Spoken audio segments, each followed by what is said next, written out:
Le gouvernement Rim-Talba Ouedraogo a pris part ce 18 décembre à son tout premier conseil des ministres. Les orientations du président du Faso ont été communiquées aux ministres. En plus de la reconquête de l'intégrité du territoire, l'accent sera mis sur la lutte contre la corruption et la rationalisation des dépenses. Le point avec Yanki Teda.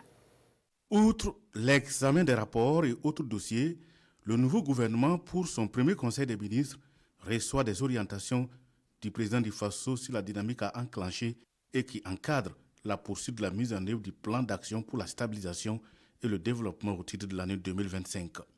Ces orientations reposent sur 3 points essentiels avec en ligne de mire l'accélération de la mise en œuvre de la politique gouvernementale. Le chef de l'État a donné des instructions afin que la mise en œuvre des différentes politiques et des différentes actions connaissent une accélération significative au cours de cette année 2025 afin d'apporter des réponses pertinentes aux attentes légitimes des populations, de nos concitoyens des villes et des campagnes, des populations déplacées internes et surtout accompagner la réinstallation des populations parce que c'est un processus qui se poursuit également et qui devrait s'intensifier grâce à l'esprit de sacrifice et surtout à l'engagement historique de nos forces combattantes.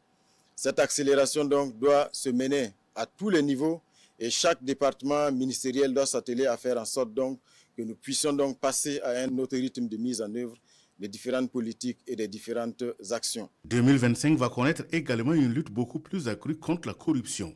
Les mauvaises pratiques dans l'administration publique sont également dans le viseur. Les orientations sont précises. La dernière actualité, notamment ce procès qui tient le public burkinabé en haleine, est assez révélateur des insuffisances de notre administration et surtout de la nécessité de resserrer les mailles dans la lutte contre la corruption et les mauvaises pratiques dans l'administration afin de s'assurer véritablement d'assainir cette administration afin qu'elle soit en phase avec la dynamique actuelle, la vision actuelle et surtout le souci que l'administration puisse être au service des Burkinabés et non donc au service d'individus qui en profitent, qui profitent des failles pour pouvoir donc détourner des ressources. Enfin, le président du Faso, le capitaine Ibrahim Traoré, engage l'équipe gouvernementale à une rationalisation des ressources publiques selon le chef du gouvernement. Pour 2025, il faut que pour notre gouvernement et surtout pour la nouvelle équipe gouvernementale, qu'on mette fin à un certain nombre d'activités qui ont un caractère routinier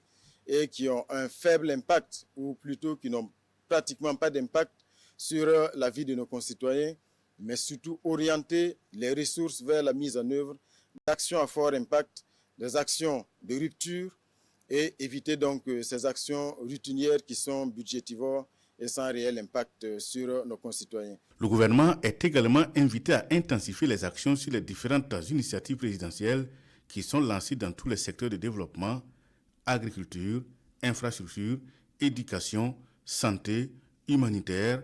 Bref, pour le Premier ministre, l'année 2025 est une année charnière. Et ces 3 actes constituent le fil rouge dans la mise en œuvre du plan d'action pour la stabilisation et le développement PASD au titre de l'année 2025, conclut le chef du gouvernement Rim-Talba Jean-Emmanuel Ouedraogo.